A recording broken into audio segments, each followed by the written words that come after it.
తన అన్న కల్వకుంట్ల రామారావుతో గొడవ నేపథ్యంలో భారతీయ రాష్ట్ర సమితిలో తెగతెంపులు జరిపిన తర్వాత తెలంగాణ జాగృతి అధ్యక్షురాలు కల్వకుంట్ల కవిత వేరుకుంపటి పెట్టారు.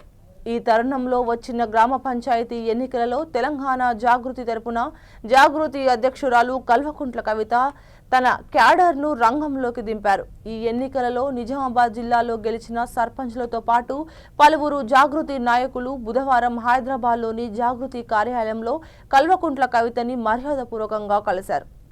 ఈ సందర్భంగా తొలిసారిగా గెలిచిన సర్పంచ్లను కవిత సత్కరించి అభినందనలు తెలిపారు.